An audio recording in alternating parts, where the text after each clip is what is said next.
contribuição a gente pode dar, e o esforço foi nesse sentido, para esse evento, né? Pensar a política de que forma? Uma forma de pensar a política, e é o eixo que a gente quer então adotar na fala de agora, é como o intelectual trabalha, maneja, instrumentaliza o debate da prática da política do poder. Como é que a gente pode pensar o poder, né, e pensar o poder a partir de dentro? Pensar o poder a partir de dentro. Né? Primeiro, essa categoria amorfa, essa categoria, esse todo, esse conjunto que forma a intelectualidade, ela precisa ser pensada. Então, o primeiro desafio nosso que eu proponho, né, para o grupo é pensar o que é, quem é o intelectual. Quem é o intelectual? Né?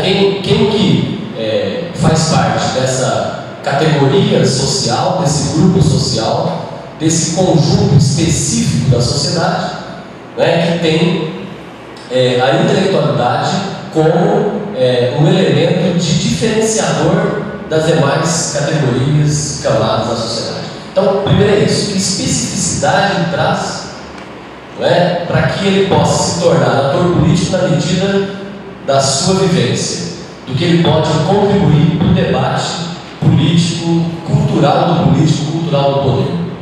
Esse é um dos, né? O segundo, então, é pensar a eficácia e a necessidade dessa atuação dos intelectuais. Então, primeiro, categoriza o intelectual, entende como, então, algo específico dentro da cultura da sociedade, e aí, no segundo momento, pensa a necessidade, então, desse intelectual subir na arena do debate político ou não, né? Essa é uma questão que a gente trabalha. E terceiro, finalmente, é a prática política desse intelectual. Então, são três momentos. O segundo me parece um pouco parecido com o terceiro, mas não, na medida que o terceiro eu vou dominar, vou tratar de autores que trabalharam com o sentido do poder, tanto do ponto de vista teórico quanto prático. E no segundo, não, só vou tentar lançar luz para a gente poder problematizar se realmente é necessário que a intelectualidade se posicione frente aos problemas do mundo. Então, na história, a gente tem que fazer esse parênteses, minha formação na história, e esse é o principal valor que eu tenho de ser historiador. Essa é a condição, né, que a sociedade investiu e impressou em mim, essa capacidade de pensar o presente a partir da referência do passado. Então, o historiador é um cientista do presente, tá? Para romper já um paradigma importante que se refere ao conhecimento histórico. Então, não somos estudiosos do passado, não somos passadistas, não somos da tradição, nós somos do nosso tempo. E a sociedade atual é que nos enseja, a sociedade atual é que nos motiva, a sociedade atual é que nos projeta para entendê-la. E para entendê-la, a gente usa então os vestígios da representação do passado. Então, a ciência do presente. E como tal, esse presente que se apresenta, que é o campo político, que vai ser agora então objeto desse nosso diálogo. Então, é importante fazer essa observação para começo de conversa, para estabelecer já um patamar mínimo de compreensão acerca dessa ciência histórica em relação à sociedade. Ela é mais uma entre as ciências sociais que pensa então o homem complexo. Então, a referência que eu vou utilizar é Eunice da Silva, é uma professora da Federal do Paraná, que ela trabalha a questão da história dos intelectuais. Ela trabalha a história dos intelectuais, que é um domínio, né, dentro do campo da história, e funciona assim. Nós temos a história de uma forma geral, o conhecimento histórico, a ciência histórica, que deve ser estudada então por estudiosos da história, pesquisadores da história e por professores no seu dia a dia, né? Aí tem um campo próprio, que é a história cultural, que são as pesquisas que eu faço, né? Que eu faço há um tempo razoável já. E dentro da história cultural tem a nova história política. E dentro da nova história política, os intelectuais. Então, quem vai fazer esse debate a partir da intelectualidade é a história cultural. Mas a história cultural entendida já nos seus recortes. São os recortes que nós da história fazemos, os domínios da história, para facilitar e para deixar claro a especificidade do nosso trabalho. É uma forma, é um instrumento, é uma ferramenta que a gente tem para fornecer instrumento para que a sociedade pense o seu tempo presente. E uma delas, então, é a história cultural. E uma forma de história cultural é a nova história política, e uma forma de nova história política é a história intelectual. Tá? Então, olha como é que esse campo vai se especificando, né? Ele é um fenômeno do presente, né? Essas medidas, esses recortes que se faz para estabelecer um locus, um campo próprio de pesquisa para conhecimento bastante linguístico. Aí é uma investigação já própria da história cultural, que é um método heurístico, quer dizer, é investigação profunda. É investigação profunda. E aí a novidade, tem um autor que é muito bom, que é o Dissertor, que trabalha o seguinte: não é a regra, não é a norma, não é o usual, não é o casual da sociedade. Não, é o desvio. É o desvio, são as entrelinhas e não as linhas, são o que não está aparente que deve ser estudado. Não está aparente, que é uma perspectiva que vem da ideologia de Marx, né, que a história cultural aprendeu para examinar o seu objeto dentro da sociedade. Então, a norma, a regra, as ciências estudam.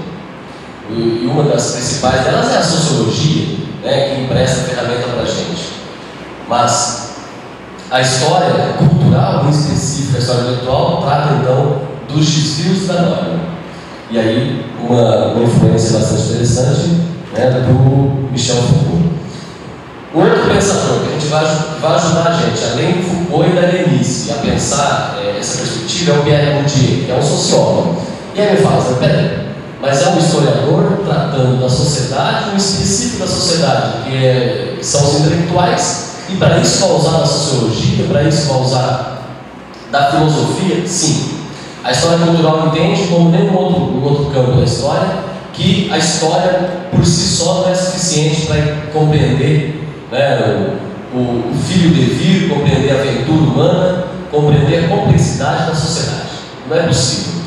Só a história não é possível. Então ela vai precisar então de utilizar dessas ferramentas. Por isso, Bourdieu, que é um autor importante, os orientadores de vocês, com certeza, se tratar de filosofia, tratar de sociologia, tratar de literatura, tratar de história, né, conhecem, que é o Pierre Bourdieu, que é um sociólogo francês, de perspectiva marxista. Ele diz o seguinte na Economia das Trocas Simbólicas.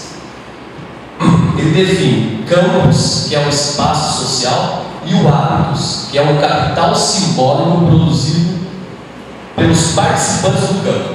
Por que eu digo isso? Porque esse intelectual que a gente está trabalhando, esse intelectual então, seria a partir desse hábitos do campus, que é um campo específico dentro da sociedade. Então, para nós, o que importa seria o capital simbólico, o capital cultural, né, e não o capital econômico. E aí a universidade é permeada por essas camadas, né, desses capitais simbólicos. E é a partir do simbólico que se modifica a perspectiva complexa do real. Esse real, na verdade, e isso é muito caro para os historiadores, esse real é uma ideia dele, é uma construção histórica, cultural, subjetiva, sociológica e filosófica de algo, né? E aí, a partir da ideia, você estabelece que isso é real. Olha, se isso é complexo, a história não vai dar conta. E por isso, então, a necessidade de outros. E aí, Bourdieu vem para ajudar a gente a compreender esse simbólico que empresta significado no real. Então, esse real vai ser revestido dessa camada do simbólico. E é a partir da construção desse simbólico que interessa a gente pensar. Então, não é o intelectual em si separado, professor. Não é ele que deve ser trabalhado. E sim a representação em torno dessa figura que é o intelectual. O que representa para a sociedade e qual a capacidade que ele tem, porosa, qual a capacidade multiplicativa, qual a capacidade positiva, né, utilizando o termo Foucaultiano, que tipo de positividade que esse intelectual tem a partir do seu capital cultural e como Bourdieu pensa simbólico. Tá? Então, esse intelectual então, ele está sendo recordado. Então, não é a figura, né? Porque muitas vezes o intelectual não está aqui. São as representações dele que são utilizadas. Né? O Marx está aqui com a gente, o Bourdieu está aqui com a gente, o Nietzsche vai estar aqui com a gente daqui a pouco.